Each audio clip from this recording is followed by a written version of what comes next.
fellas, this is Vince Miller. Thank you so much for joining me for a brand new book of the Bible today, by the way. We begin the book of Galatians. That's the book you predominantly voted for, so I'm excited to dig in. Such a timely book in the times that we live, so I think you're going to enjoy it. But I want to encourage you to read through this book. It's only 6 chapters long. It literally, in one setting, could be read in like 20 minutes. So maybe in our journey through Galatians, maybe read through it a few times, kind of get used to the content. Now, I'm going to take 6 weeks to get through it. 6 chapters, essentially, a chapter a week, digging into the little nuances here so that we can really discover what Paul was trying to communicate to a few of the churches in Galatia. We'll unpack all that as we go. But today we begin in verse 1. Surprise, surprise, right? Here's how it reads. Paul, an apostle, not from men, nor through man, but through Jesus Christ and God the Father, who raised him from the dead. So in verse 1, I want you to notice the word from here. Paul says that he is a man not called from men, but from Jesus, who was from the dead. And using this tiny little preposition from, Paul legitimizes 3 things. First, the message he preached, Jesus who gave him the message, and what Jesus did to legitimize that message. He actually rose from the dead. And thus Paul established why he had the right to write to the churches in Galatia.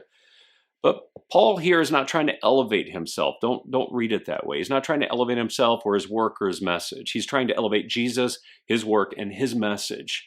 Paul is simply a messenger of the message. That's how he sees himself. So why is all this so important in just one single verse? Well, it's important because of all the disinformation that was circulating in his day.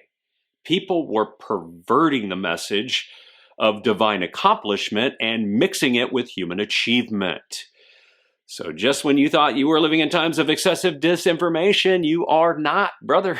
The opponents of the message in Paul's day were just as twisted and perverted and messed up as they are in our day.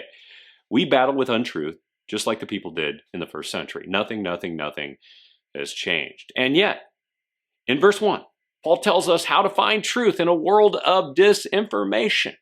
We find truth by testing who the message is from, what they said, and what they did. Let me say that again.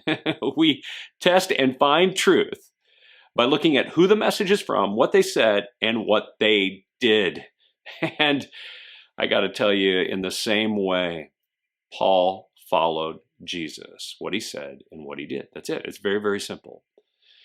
And this is what every God-fearing man needs to be doing today. When you hear something that sounds like disinformation, you need to assess who it's from, what they're saying, and what they're doing. If you find in them any hint of a lack of integrity between those 3 things, then you need to go to God's word immediately and see what doesn't match with who Jesus was and what he said and what he did. And then if something doesn't match, then don't follow them. I don't care who it comes from. It could come from a pastor or even me. Because fellas, the most dangerous disinformation in our day comes right from the church, which, by the way, is the topic of this little book here.